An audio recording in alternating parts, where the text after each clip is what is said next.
The following is rated not safe for work. It contains strong language, adult situations, and lots of spoilers. Discretion is advised. In the criminal justice system, cinematic-based offenses are considered especially heinous. The dedicated attorneys who investigate these villainous films are members of an elite squad known as the Reels of Justice. These are their stories.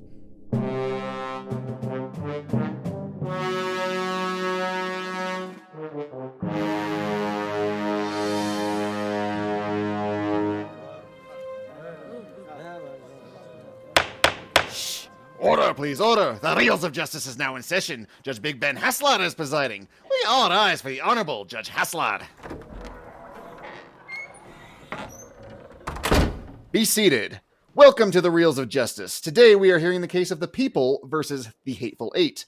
The eighth film, directed by Quentin Tarantino, 2015's Hateful Eight, finds a bounty hunter and his latest acquisition snowed in at an isolated outpost in Wyoming, shortly after the end of the Civil War, along with several unscrupulous individuals, one of which may be in cahoots with his prisoner. Ooh. For those of you unfamiliar with our court proceedings, we are here to determine if this film is guilty of being a bad movie. As always in this courtroom, films are to be considered excellent until proven awful, and the burden of proof lies upon the prosecution to prove beyond the shadow of a reasonable doubt that this film is guilty. Miss Liesel Hanson, welcome back. You are appearing on behalf of the prosecution. You may begin your opening statement. Excellent. Thank you so much. Hang on, let me make sure that I can be heard. Yes, it's happening. It's happening. Okay, great. Here we go. We hear you.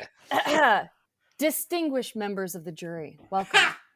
Time is kind of made up, right? A human invention. I mean, the passing of time is real, to be sure. Time definitely passes. But the ways we as humans measure time is pretty arbitrary, right? All of these minutes and months and years and seconds we have agreed to really are just different ways to break up the enormity of infinity into bite-sized pieces, right? But even knowing all of that, let's talk about 3 hours. 3 hours is a nice chunk of time, right? Having three unexpectedly free hours in a day would be a nice treat, wouldn't it? Absolutely. Right? Yeah. What could you do with that time, 3 hours? Presuming you were living, of course, in a nice, normal world, not in the clutches of a deadly global pandemic, you could, 3 hours, you could get a haircut, do your grocery shopping for the week, maybe. You could go to the gym, and then if you're like me, maybe take a nice solid nap afterwards. You could grab a nice dinner at a place with tablecloths and still have time to go watch a movie afterwards, provided that the two places were pretty close together. Or you could spend almost the entire 3 hours watching a shockingly boring, molasses-slow, rambling, shapeless serial monologue of a movie called The Hateful Eight. This part is in parentheses, a Channing Magic Mike Tatum vehicle with all of the charm of a frozen turdsicle. If you manage to stay awake through to the end, you'll even have a few minutes left of your precious 3 hours of life to reassess the choices that you've made that have led you to this grim point. The point where you have now watched this 3-hour film not once, but twice, and once was just to make sure you still hated it. Aristotle is often attributed authorship of the phrase, the whole is greater than the sum of its parts. Unfortunately, Hateful Eight is ultimately something much, much less than the sum of its often quite worthwhile parts.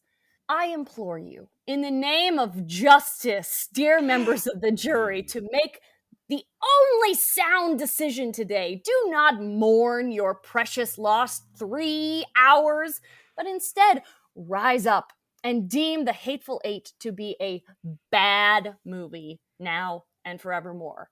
Thank you. Thank you, Miss Hanson. Yes, frozen turdsicle is a accepted legal term here in this courtroom. Mr. Ryan Luis Rodriguez, please present your opening statement. The Hateful Eight is not top-shelf Tarantino. In fact, comparatively, it likely sits on the very bottom shelf. But Tarantino's rare misfires demonstrate a more stunning sense of craft, atmosphere, and mood than most filmmakers can muster in their greatest successes. Stanley Kubrick, for instance, is supposedly one of the greats, yet I think that if you were to go back through his canon, you would find nary an exploding head. I express sadness for those watching The Hateful Eight on home video. No matter how large a television you have, nothing can compare to seeing this magnificent frame projected in glorious old-fashioned 70mm and electrifying newfangled 7.1 surround sound, which traps the viewer in Minnie's haberdashery, besieged on all sides by untrustworthy, nefarious, potty-mouthed, hateful people. I don't know how many hateful people in total, but I'm pretty sure it's around 7. Tarantino has always been a better director than a writer, and that is where The Hateful Eight succeeds greatly, proving his almost unequaled aptitude behind the camera as he pulls brilliant move after brilliant move from his bag of tricks with help from invaluable collaborators like cinematographer Robert Richardson and composer Ennio Morricone. Over the next 1,700 hours, with intermission, I aim to prove to the court not only that this film is innocent, but also that it is guilty of not being guilty. Thank you. Oh, a little switcheroo there. Are we serving the something jury during call intermission? for a mistrial? Hey, Judge, I'll why allow it. did Mr. Rodriguez get a nickname? Because I wasn't reading my script. Thank you very much. Miss Liesel Hanson, you may present your first exhibit. Oh, excellent. Thank you.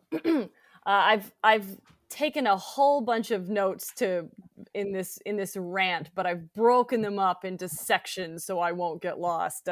So if I may begin with number 1, too slow. All right. I don't. And then Mr. Rodriguez, your rebuttal. Perfect. I don't mind a slow build. I sort of savor, as a lover of old school filmmaking. I love a Don't Look Now, an Audition, the kinds of movies that a lot of other people will be rolling their eyes at, oh, it's moving so slow. Is anything going to happen? Like, wait for the end. It's going to pay off. But this movie, I believe, I find to be an achingly slow build that never pays off. And not only that, but at some of the slowest points in this movie, there are repeated pleas written into the dialogue to go slower, which drives me absolutely fucking bonkers. It's like it knows and it wants to torture you, and like, fuck you, movie. I'm already torturing myself, so I don't need any help. And this time watching through it, I couldn't help but wonder if like how much more enjoyable this movie would be if the pace and the arc were more like Clue. Yes. Ooh. That's the version of this movie I want to watch. If this movie had that energy, I would be eating it up, but it slows itself down deliberately, and I hate that. And because of that, I feel like there is never a chance for any momentum to build. Anytime momentum is building, I feel like it gets cut right down. Everything gets slowed down. Somebody says, "Slow down now," and I groan in exasperation. So all right, Mr. Rodriguez, is it too slow? It is slow. Yeah. I will give it that. I think that that's a valid criticism, but I also believe that is inherently baked in the storytelling. I think that in order to understand the pacing, you kind of have to go back to how this film was, the genesis of it, which is episodic television, Western specifically, where occasionally on shows like Gunsmoke and Rawhide, there would be a siege on a prison or on a military base, and you in the course of these episodes, you're supposed to not know who the people that are crashing the party exactly are, and you're supposed to learn their backstory slowly so that by the time that the episode reaches its conclusion, nobody is who they were at the beginning. And if they are who they are at the beginning, you're the way that you perceive them is completely different. And I think that in taking that and expanding it into a feature-length thing and trying to make not only just one or two people have their supposed motivations or their lies exposed, to have all 8 people have that kind of metamorphosis of their arc. And I think that the point that you felt that maybe the movie was driving you insane, that is entirely the point. You are supposed to leave this movie completely gutted. It ends on this kind of like ceremonial, kind of like victorious thing of, aha, we lynched somebody. And then you realize, oh, wait, they just lynched somebody, and that's the happy ending. You are not supposed to walk out of this without a missing limb or without dysentery. You're supposed to walk out of this movie feeling destroyed. And I think that you have proved in your defense that that is exactly how you felt. So I would say, case closed. Yes, I too wasn't the one I walked into the movie with. Miss Liesel Hanson, your next point. I would just in response to that, I would say that there's a big difference between feeling gutted at the end of a movie and feeling unsatisfied. And for me, there's no satisfaction, there's no catharsis in that ending whatsoever. So that's just that little point I want to. Oh, I never said there was a catharsis. You're supposed to hate yourself at the end of this film. Catharsis would suggest that there's some kind of release. There is no release to this film. If I just wait, there's 9 people that are hateful now. Yeah, I certainly felt hatred towards the movie and not myself. Though maybe a little bit of like, why did I make myself watch this again? Stupid podcast. No. We made you. We appreciate it. You know, of course, I love it. I love being here. Okay, so I'm going to go on to my next point, which kind of ties in with what Ryan was just saying, is that I feel like this movie, because of course we are looking at this as a movie, not as an episodic multi-platform storytelling event, not as an old-fashioned TV show. We're not judging its efficacy as a TV show. We're judging it as a movie, and whether as a movie it is good or not. And I would venture to say that it would be much more effective as something else. Personally, I feel like this movie would be great as an immersive theater piece. If you staged this in a house and let the audience roam around as they, saw fit, to hear the interest, to hear parts of these extended monologues until they got bored and wanted to see what somebody else was talking about. Oh, I would buy a ticket for that. You could make it a 90-minute show. You could have all of these conversations happening at the same time and then choose, or a traditional stage play. You could choose which parts of the dialogue were interesting to hear, have some overlapping, have some real life feeling to it, because as it's structured, it feels very, hello there, what's your story? Then we hear the story. Then we go on to the next person. Hello there, what's your story? Then we hear the story. And it leaves you as a viewer, at least it leaves me, without any feeling of what other people are doing or hearing or experiencing. It doesn't create an environment. It creates a string of monologues. And I found that very frustrating. It's interesting that you stipulated it should still be 90 minutes, though. Oh yeah, no, we're that's a hard line there that I'm striking. I think most things should be, most entertainment, most movies do not need to be over 90 minutes. Mr. Rodriguez, does this fail as a film? I don't think that it fails at a film, simply because, the first 2 times I saw this, I was absolutely riveted. This is my 4th time, maybe, so it perhaps doesn't work on me as well as it did, not knowing anything. But I do think that it is kind of telling that there is a mini-series version of this movie, which is not different really in any way, except that they add more except breaks. Longer!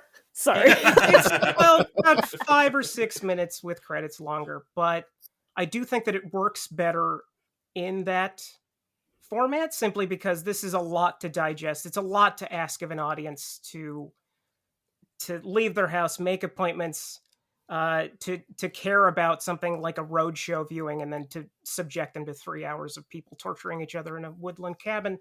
But I can't speak to what other ways that this would be better, and I do believe that theater is boring. Next point. Whoa! Okay, we're good. We got Shots some. You're fired. speaking to a theater geek, Mr. Rodriguez. I will hold you in Theater contempt, is sir. boring. Wow. Wow. Yikes. Okay. Well. All right.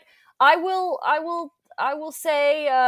Yeah. I absolutely agree that it would work better as an episodic, as a TV show. Like if you're saying that's the format that's the easiest, I absolutely agree with you. And I think that reinforces what I'm saying about its failings as a movie. But you may choose. And he could have like a whole nother film to put out because he's apparently limiting his number, right? Yeah, right. All right. Which ties right into my next point. So we've done too slow. We've done wrong format. I'm going to go right into too long, which I've hinted at already. But Which is different than too slow. Yeah. Oh, too long and too slow are totally separate but intertwined thoughts. What's a movie that's too fast and too long? I want to make a very specific joke about like the Fast and Furious movies, but I don't have it at the tip of my, whatever. The too director's fast, too cut. furious. Yeah. We'll fix it in post. I feel really, really, really strongly that this movie could lose 50 minutes without losing any information. 50 minutes at least. And I have some ideas about how to do it. I'm not Quentin Tarantino. I'm not here to remake his movie. It's not my job to tell him how his movie would be improved with cuts. And frankly, thank God that's not my job, because I do not want the job of saying that to that person. However, 50 minutes, for one thing, the movie is already structured like a play, whether you like theater or not. It is structured like a play. It is one location. It is, a small amount of people. It is something that you could do with with a lot of conservation of resources. So the entire, in my mind, losing 50 minutes would make it, would take the dead air out and make it a lot more interesting, and it could still have that meditative or torturous or claustrophobic feeling that you're talking about.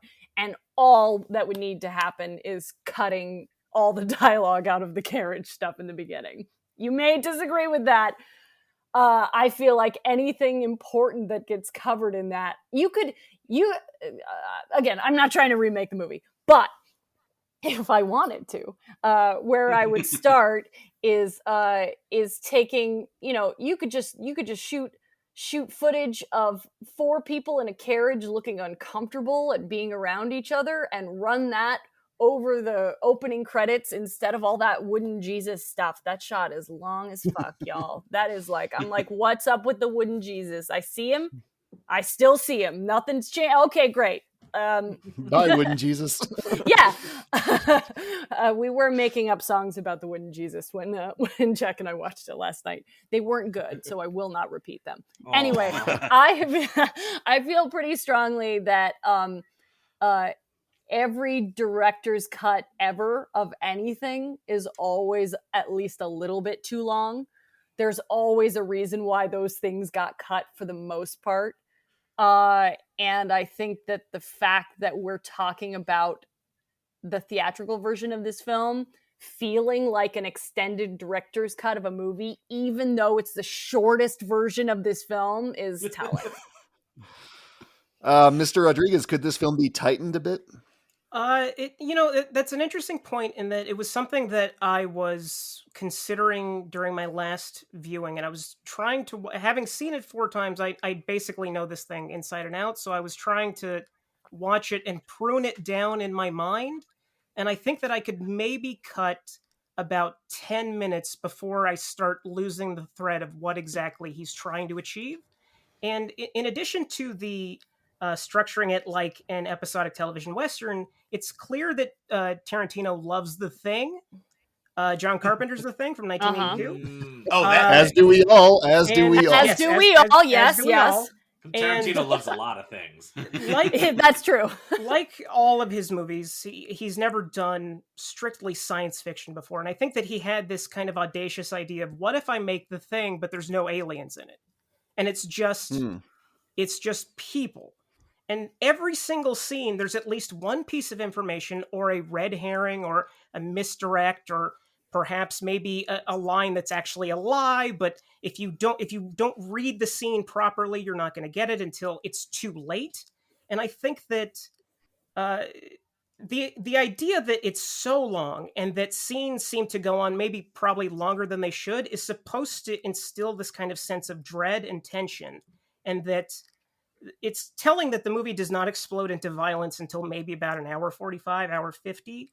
But from the very beginning, with that opening theme, which is the first time that he's ever had a theme actually composed for his films, he typically takes needle drop songs and orchestrations from other movies, usually buried on soundtracks, and kind of reinvents them for that purpose. But that main theme is, without even suggesting how violent it's going to get, or without even saying that it's going to get violent, it suggests a level of dread that this white hell, as they keep calling it, is going to end badly.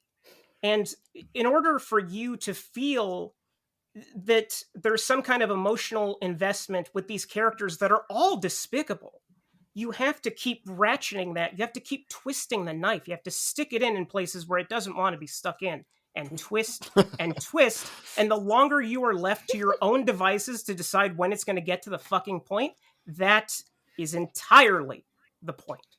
And I think it is very successful on that front. Miss Liesel Hanson, do you have any further points to bring up? I was just going to say, I would love for that audio of you saying you have to stick the knife in and twist to it's going to be my ringtone. Yeah, there we go. Out of context, just a perfect little soundbite of Ryan and his indisputable love of torturing people. Oops. I mean, where do knives want to be stuck in? He said where they don't want to be stuck in. Stick them in and twist. Yeah, I get it. Wow. I think that I hear what you're saying about the intention of the sort of the feeling of the building of the tension and the repetition and stuff, but I do feel like that brings me to my next point. The repetition in this movie, I feel often is just for the sake of repetition and does not bring new information. I find that all of the, though, I do want to clarify that I think that there are many really, really talented people involved in the making of this film, but I don't think that that there are many surprises with that. I don't think there are any surprises with that. I think that every person involved in this movie is playing exactly in the pocket of what we already know they can do as performers. And so then you have an example of a piece that was like repetitive? Well, for one thing, the format, the storytelling, the fact that, Kurt Russell is literally going from chair to chair in a room where nobody else is moving and saying, hey, who are you? Hey, what's going on with this guy? And then you hear... How else are you going to introduce this character? Come on, you write a screenplay. Listen, I will say my screenwriting abilities are not on trial here today, gentlemen. Fair point. Because if they were, watch out, everybody. It's going to get rough in here. However, I have plenty of strong episode opinions. 100. Oh, Jesus. No, thanks. I will say, there's so much repetition in the storytelling in that way. The fact that all the characters are being performed by such talented performers disguises the fact that all of the characters speak the same way. They all have, in the writing, I find, to have exactly the same voice. So the variation is only in the performance. So when I was watching this, I was feeling like I was getting the same information hammered in over and over and over. I would say, for example, okay, it's none of my business to talk about racial epithets. I'm a white lady. But I will say that there is a big difference between telling a story and rubbing it in. And at a certain point, it feels like, to me, at a certain point, that if you're trying to show that these characters are bad people by showing their language, their racism, their fucking misogyny, okay, great, I get it. Just hitting that same button again and again just hitting Daisy over and over and over. It's like, what is the sixth time that this only significant female character in the movie gets hit in the face gonna tell me that the first 5 didn't? Nothing. Make Ryan defend women getting hit. Ryan, defend women getting hit. Sorry, that was a truly terrible witch cackle that I just did. Right? Ryan, you don't have to take the bait. You don't have to take the bait. You can just say I win if you want. I'm glad you brought that up, because I do need to address that. But before I get to that specific point, I do believe that the way that you see the repetition in this film as a bug, I see it as a feature. I think that especially since the movie begins with Sam Jackson, the only African-American in the cast, we're supposed to immediately be on his side simply because he's surrounded by people that are racist in varying degrees, but ultimately every single person uses the N-word in this film. And I think that it's a Tarantino film. Yeah, that's true. But I believe that's entirely intentional, so that you think that you finally have somebody that you can root for and that you can invest in, and then they reveal 2 hours and 10 minutes in that he's also a rapist. So I believe that is entirely intentional, and I think it's actually effective simply because the Walton Goggins character, who is possibly the second most despicable racist in the film up to that point, and yet actually gets some funny lines in it, he ends the movie basically in a dying embrace with this man that he's been calling the N-word since the very beginning of the film. And I don't think that that's something that is actually foreshadowed. I don't think that that's something that you could predict based on their first encounter. It doesn't seem like one of those, I like you, I like the cut of your jib, but you're kind of racist, so we're going to get along eventually. I don't think that's what it's trying to say. Yeah. But I do think, Tarantino is known for being repetitious. That's his bread and butter. He loves, especially in dialogue, he loves doing that. And I think that in terms of people restating who they are and people finding out little slivers of information that other people know, I think that is trying to set up the fact that we as an audience can only look at them on kind of a surface level, and they have to suss out how they feel about each other, which only they can decide. We can't make that decision for them. And I think that kind of turns as it keeps going. So again, you see that as a fault. I see that as a success. As for the constant hitting of Daisy Domergue in the face, I find it reprehensible. I think that when I believe if I remember correctly, when I saw it in the theater, every single time the audience laughed, and it made me deeply uncomfortable. And in fact, I didn't realize until maybe about 3 years ago when Tarantino actually said that the character of John Ruth is based on Harvey Weinstein and that it's supposed to be an indictment of misogyny, which I think is bullshit.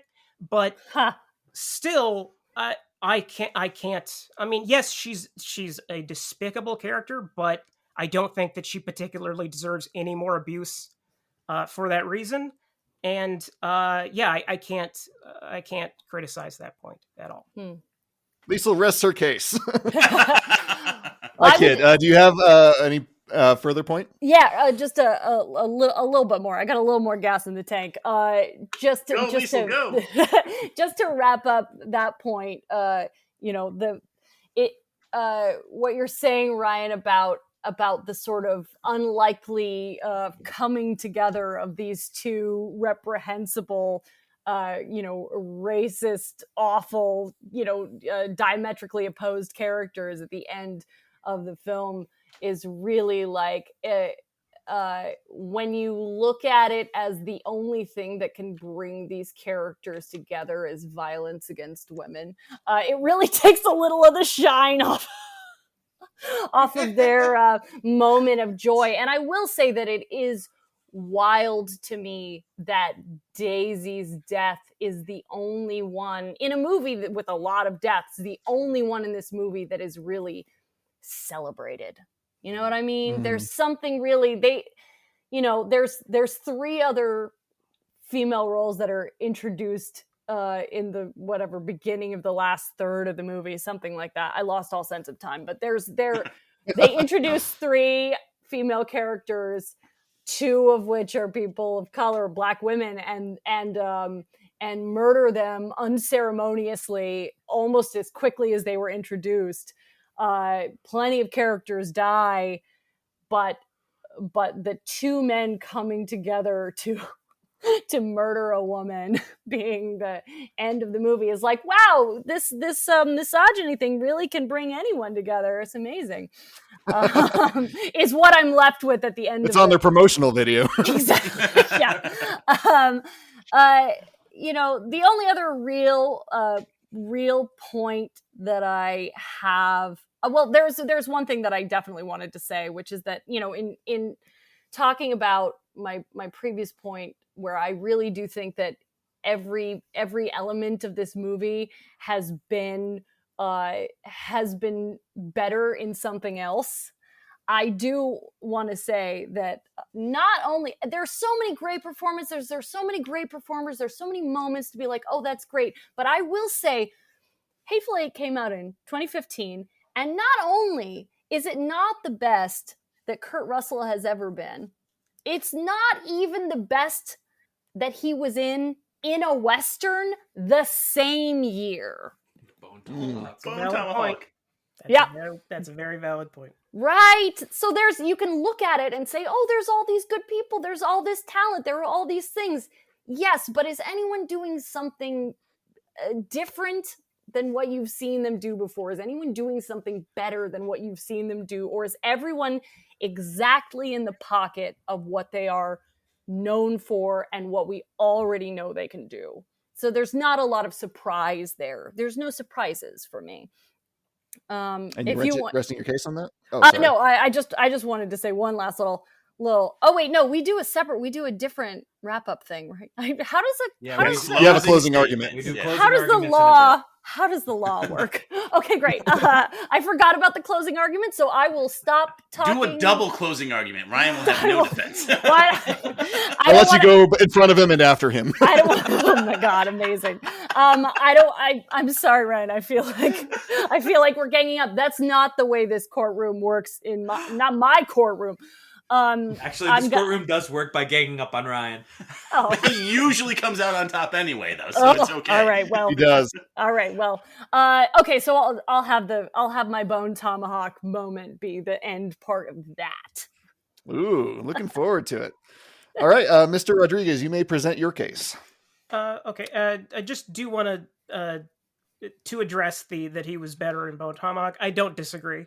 But also, it's really hard to determine where Kurt Russell gives a bad performance in anything. Mm-hmm. So I don't really think that's Tequila Sunrise. Stay tuned. That's not a fair point to make in terms of this argument. But Bone Tomahawk is not on trial here today. I wish it was. It's not. So I guess to my first piece of defense is that this movie is, regardless of how long it is, regardless of how terrible the characters are, regardless of whether it's misogynist or not, it is a masterpiece of staging and atmosphere. Tarantino and Robert Richardson establish every single part of Minnie's haberdashery perfectly and somehow managed to find new ways over 167 minutes to dynamically showcase a claustrophobic environment that we're locked in. Now, I want you to consider this.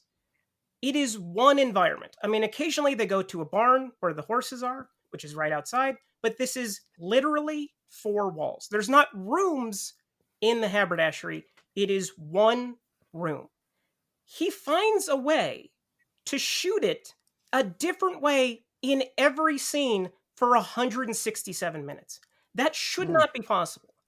And I don't know why there's one part of the room that has a lot of hanging chains, but it makes it menacing and tense by combining the unusual look with the sound design of the whistling wind of the blizzard when it causes the chains to kind of subtly and ominously rattle. And that is something that level of atmosphere, especially for something where there's really not a lot of room for people to hide or for kind of anything to kind of like get a respite from what's going on. I think that is quite an achievement on his part, and especially on Robert Richardson's part for shooting it. Okay. Do you have a quick rebuttal, Liesel? I do. I'll do a quick rebuttal. I feel like you're right. It's a beautiful movie, but I disagree. For one thing, you've already outed yourself as not being a theater person, so I will tell you there are plenty of ways to do a whole bunch of different stuff in one room. And as a person who's done a lot of low to no budget theater, I've seen them all.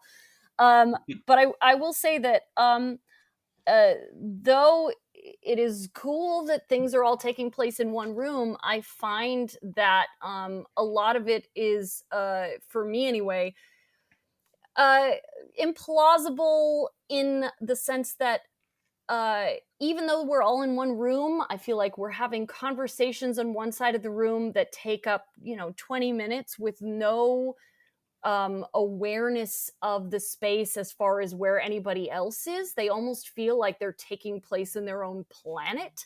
And it takes me out of it to think that two people can be having this conversation in the middle of this room and maybe other people aren't hearing it, or maybe they are. It sort of feels like soap opera rules, like somebody can be whispering to somebody and then there's somebody standing right next to them and they're not aware of what's going on. Or if they are aware of it, we're not shown it. So I do feel like the use of the space could be better in contextualizing what's happening in the story and letting us see the interplay of these characters rather than, this group of characters, rather than just showing us two people as if they're in their own worlds. I am delighted that you brought that up, because that actually goes into my next point. Ooh, a segue. I think that the criticism you just levied is possibly the greatest thing about the film. Now, let me explain by describing possibly the best scene in the movie. In terms of craft, the most brilliant moment is when the hangman tells Joe Gage that he's going to take his gun. Now, the scene is basically two gravelly voiced alpha males passively threatening each other in medium shots and close-ups. When it builds to a head, Sam Jackson somehow sneaks up behind Gage in a 2.76 frame and puts a knife to his throat and tells him to release his pistol.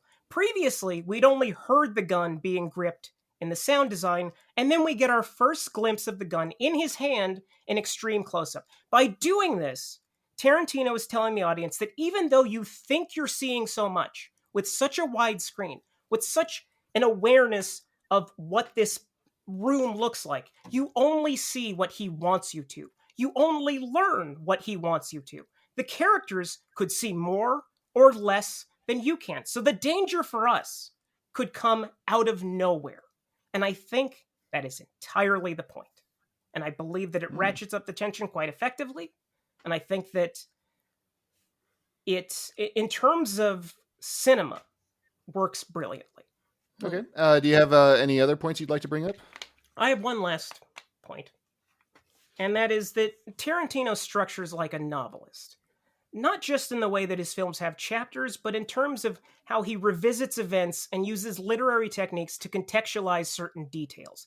Hateful Eight is the ultimate expression of this out of all of his movies, with the narrator who is first heard more than 90 minutes in and is really just there to recap the first half of the movie for viewers that have just returned from intermission. And although it's a literary technique, he incorporates it in such a cinematic way. And I think that he's able to take a completely separate medium and take the idiosyncrasies of that medium and apply them to a medium in which it should not apply. And I think that if you only succeed in one thing, and that's how you succeed, that is worth noting. Liesel Hanson, any rebuttals to those points? I mean, if you succeed in one thing, is that enough to make something a good movie? I don't think so. I don't think it's enough to make it a bad movie. Okay. Ooh. So your defense is not good, but not bad. Which is weird because that's how I feel almost exactly. Hey, that's the fun zone in this courtroom. Yeah. The fun zone.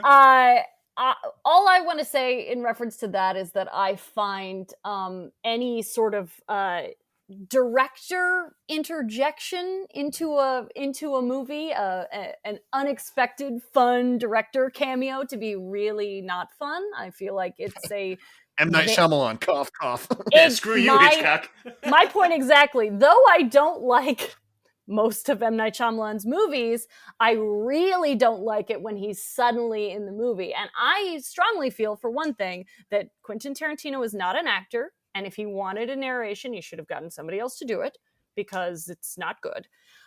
But also, if he was going to establish, okay, so you have the chapters, the chapter breakup thing. But if you're going to establish a narrator, unless you have a real good reason otherwise, you should establish that narrator right at the beginning, rather than whatever, we're 2 hours into the movie, something like that, and suddenly we have two, not just one, because you can't say, it's you just have narration right after the intermission to catch you up, because then there's another bit of narration, and all that narration does is describe what we're seeing as we're seeing it, as if we can't pay attention with our eyeballs. So I find all of that really gratuitous in a way that just feels like nobody felt like they could stop him from doing that. To the point that it's gratuitous, I do believe that if you went to go see a movie that bills itself in the credits as the 8th film from Quentin Tarantino, you kind of knew what you were getting when you walked in.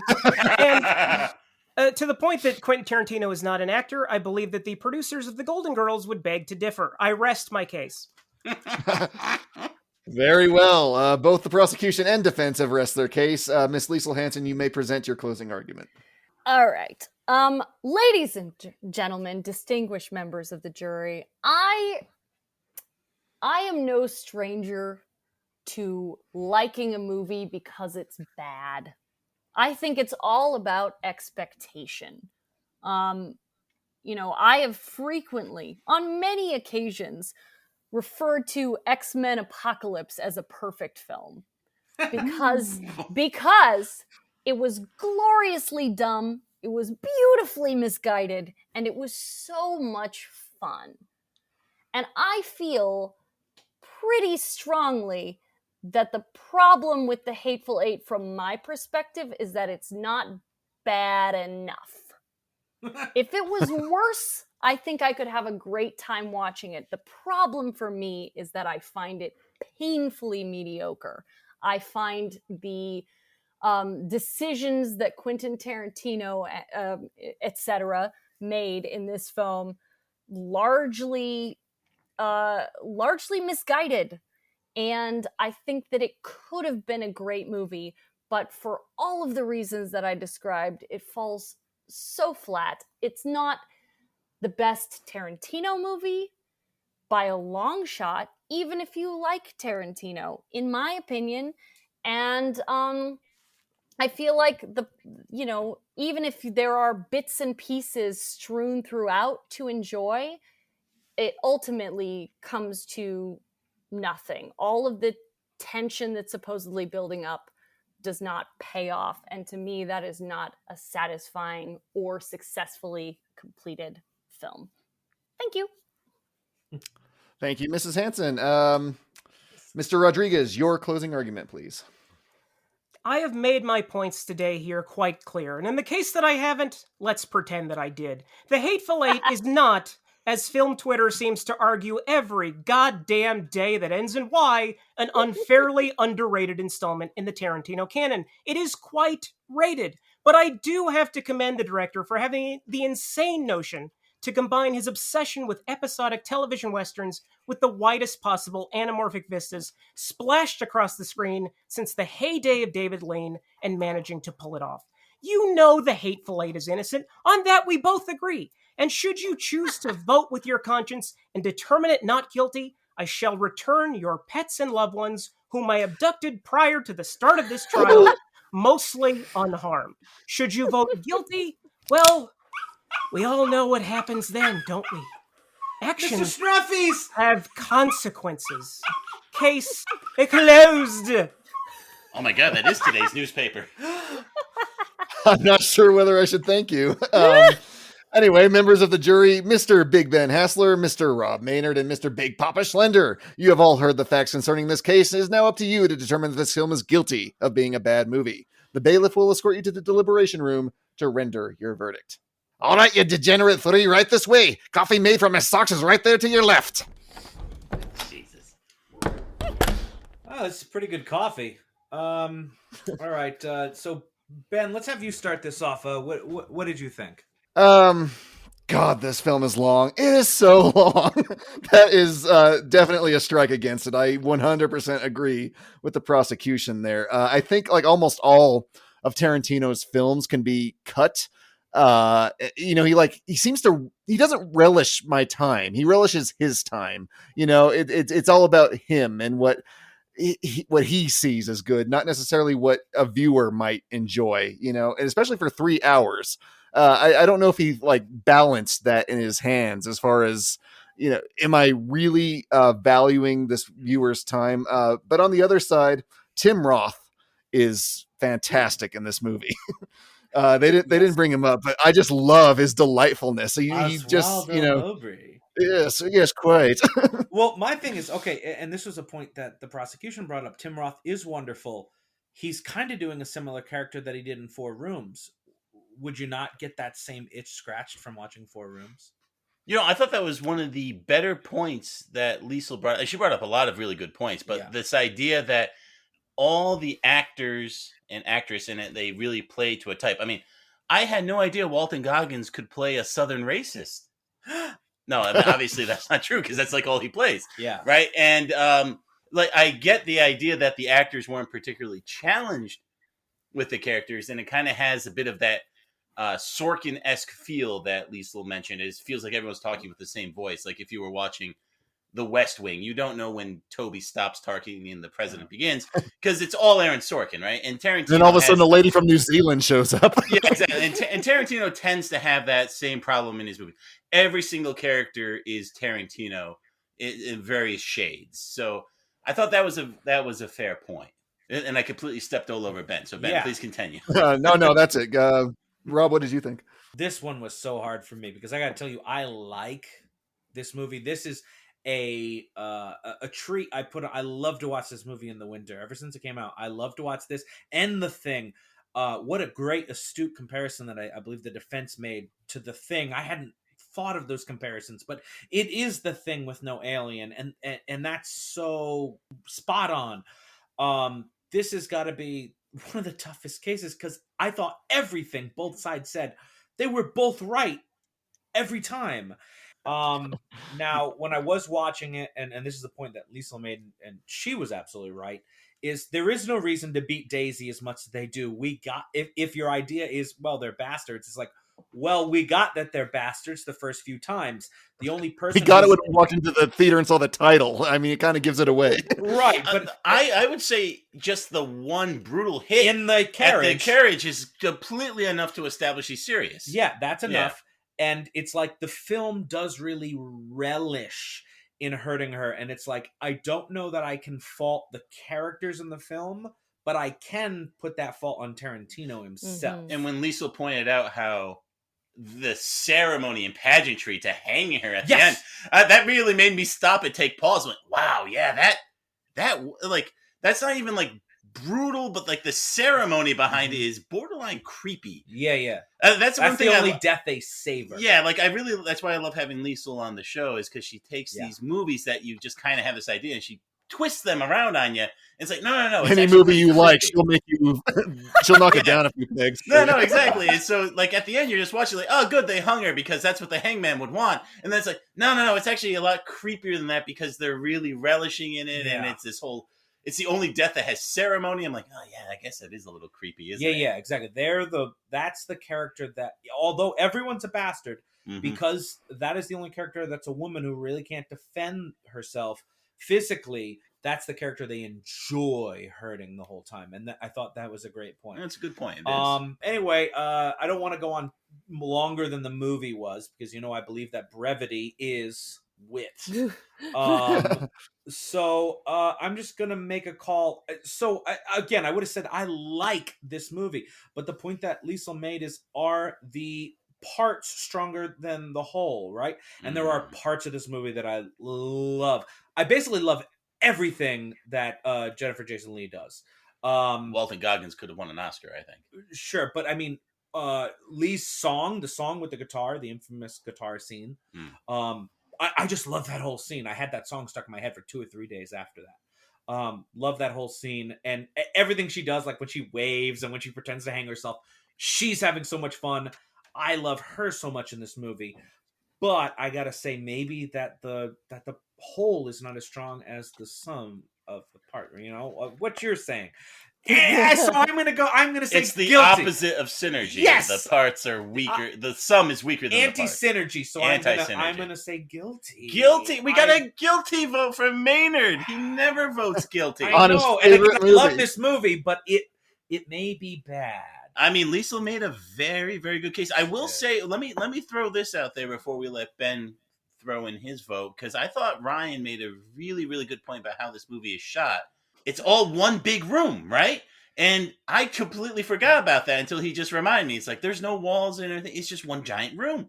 And I'm like, wow, that is really, really well shot. That is pretty amazing. Yeah. And that, like, it's just that certain panache that Tarantino can pull off. Like, I think if you didn't know this was a Tarantino movie and you started watching it, it would be very easy to guess. And I mean that in a good way. So, Ben, what are you thinking? Is the parts greater than the whole? I think that it's like probably 3 parts good, 2 parts bad. It's just too damn long. That is its main flaw. Value my time, Tarantino. But the acting in this film is just so enjoyable. The shooting is great. And I'm never bored through it, even though it is 3 hours. I feel the length, but I'm not bored. So I'm going to vote not guilty. So it comes down to me, and on this, on the strength of the case, the arguments made, I just thought it was a very interesting case. I really wish I could excuse myself and declare a mistrial or something. But in the interest of this being a court and presenting evidence and having a strong case, and I love Ryan, he's the best of us, but I'm gonna vote guilty. I think Liesel just had a little bit more today. Woo! Wow. All right. Well, let's get out there and tell that very handsome judge. Hey, thank you. Mr. Foreman, have you reached a verdict? We have, Your Honor. In the case of The People versus the Hateful Eight, we find the defendant guilty of being a bad movie. Wow. I'm shocked. The verdict is so rendered. As such, I sentence the Hateful Eight to hang from a rope entwined on my bedpost until dead. Court is adjourned.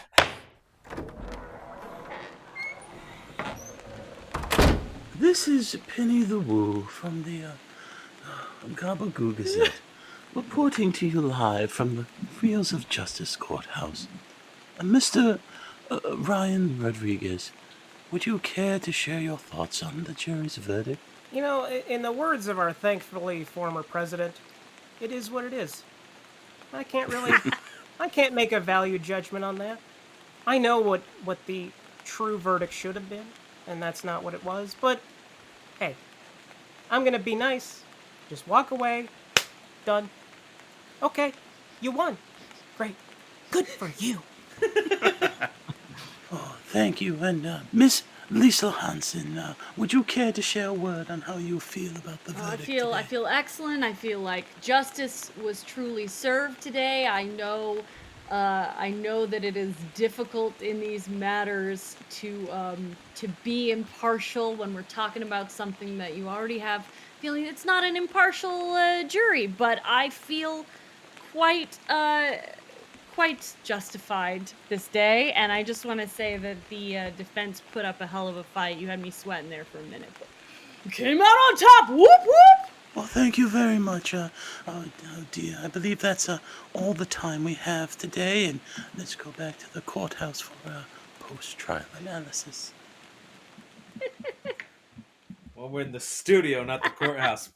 Penny the Where woo. are we going? Oh, to the studio. Anyway, great, that was a great trial. Wow, that was top notch. Like I said, I agreed with everything both sides said. It was too good.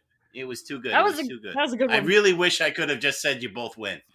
We need to do Liesel versus Ryan again sometime in the future. Rematch. Liesel, Thank terrific you. job. Thank you so much, Congratulations. man. Ryan, you put up a hell of a fight. Thank you for keeping me on my toes there. Now, Well done. Liesel, what has been keeping you busy lately? What have you been up to?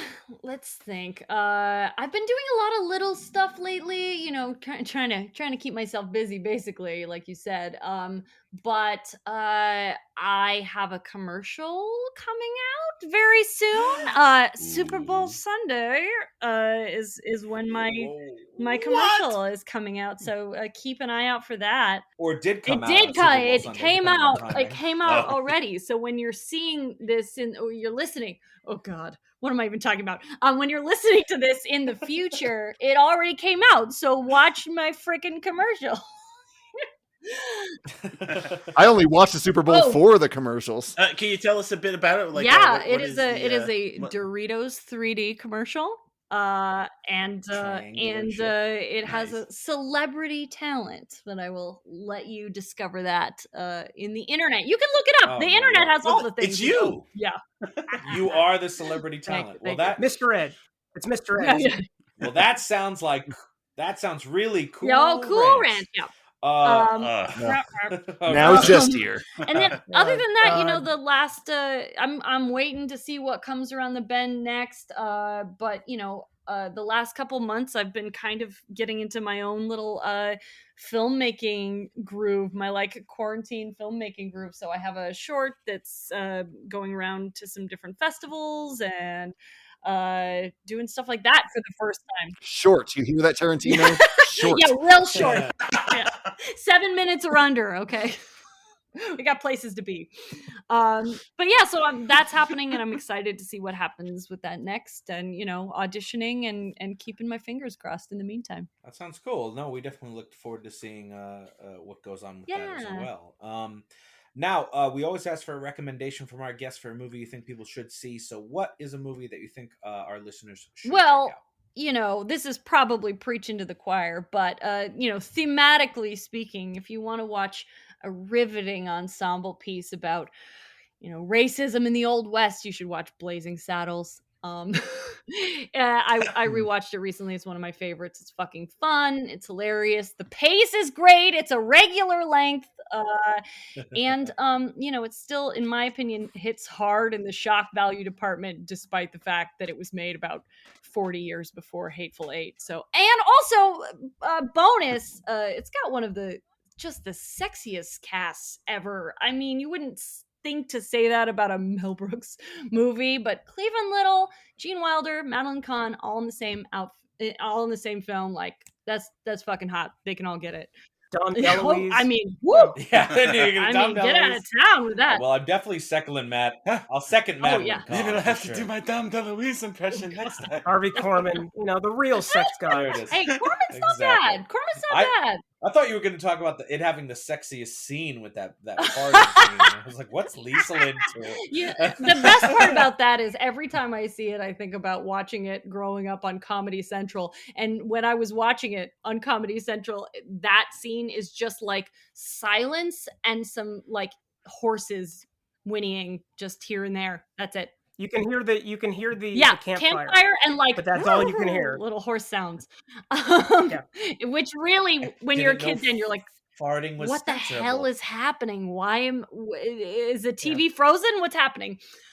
It's a version of the movie that was before cable. so it had to be on network TV, and I guess it was considered obscene to have farts in a Amazing. movie on What network in the TV, wide, which is wide Yes. world of sports? So we need the fartless version of Blazing Saddles and the bikini version of Showgirls. Showgirls, We yes. need to Release the fart cut. Release the fart cut. Ryan, what kind of fart cut do you have for us this week? Jesus Christ. My recommendation this week is a movie from director Quentin Tarantino that, unlike The Hateful Eight, I believe to be incredibly underrated, and that is Grindhouse from 2007. Love that Technically, movie. he only directed I half saw of that in it, theaters. the demolition derby slasher movie Death Proof, which he also shot, but it's the stripped-down Grindhouse version of the second part of the double bill that stands as particularly intense, and if you can breathe during the last half hour, you are stronger than I. The film isn't currently streaming for free, but you can rent it on Amazon Prime. Man, Ryan comes up with the best reviews. So good. He does. Ben, Ryan's great. Ben, what have you got for us? Top that. Well, if you like westerns, you might check out samurai films. They have an interesting relationship between the two. And one of my favorite is Yojimbo, which inspired The Man with No Name, starring Clint Eastwood. It's great. Toshiro Mifune is one of the greatest actors, I think, of all time. And it's really fun to sort of see the similarities between the two genres. Now, what's your verdict on Sanjuro? I like it. It's not as good as Yojimbo, but it's still great. And that is a great segue, Ben. Thank you. Because for my recommendation, I'm going to choose another Western that takes place around the era of the Civil War. And it's the quintessential spaghetti Western, at least by Tarantino standards, even down to the score by Ennio Morricone. And that is 1966's The Good, the Bad, and the Ugly. Nice. It's probably the best non-John Wayne Western ever made. And it's the third entry in Sergio Leone's The Man with No Name trilogy, and which I recommend overall. I recommend the whole trilogy. Now, this one hones all the attributes of that series the best. I think Clint Eastwood is at his squintiest. Lee Van Cleef is at his most mustachioed. And Eli Wallach's performance as Tuco is the epitome of my ideal villain. He's cowardly, he's hilarious, he's merciless, he's resourceful, and 100% untrustworthy. And this is a film I absolutely guarantee is worth setting aside damn near 3 hours for. Hard agree. Absolutely. Eli Wallach, a tiny Jewish man playing a swarthy Mexican. It's fantastic. I do. And Dylan, what have you got? All right. Send us home, baby. So, okay, there's so many Westerns that I want to recommend. There's so many Charles Bronson Westerns I want to recommend, but I can't touch any of those right now. And I'm going with 1967's A Rough Night in Jericho, starring Dean Martin and George Peppard. And one of the reasons I love this movie is because Dean Martin is the villain, Alex Flood. He's the boss of a small town, and he just hams it up. He relishes in being the villain. He's full Dean Martin charisma. I believe he's actually sober for the role, which is amazing. No. I know. And it has one of my favorite lines. He's in the saloon, and they bring in this like cattle rustler guy, and he looks at him and he says, "Hang him after the trial," and he hits back a shot of whiskey. And it's just an awesome Western. And, you know, like, it's so easy to name like a John Wayne or Clint Eastwood or a Charles Bronson one. But like this one's special. So you say what I did was easy? Fuck you. Well, easy doesn't mean it's wrong, though. I mean, you're right. It's great. But I'm just saying Rough Night in Jericho might be, for all the Western nerds out there, that might be a bit of a deeper cut. Oh, yeah. Well, I'll tell you, ham and relish sounds gross together. But that is all the time we have. So we're all out of show. But we want to thank our guest, Liesel Hanson, for joining us. Thank you, Liesel. We loved having you again. Thank you so much. Love having you, so Liesel. much fun. Yeah, we hope to have you back very soon again. And we hope that everyone will join us again, too, as the reels of justice keep turning. Count it. Bye-bye. Bye-bye. Please follow us on Twitter at Reels of Justice, Instagram Reels of Justice, and Facebook.com/Reels of Justice.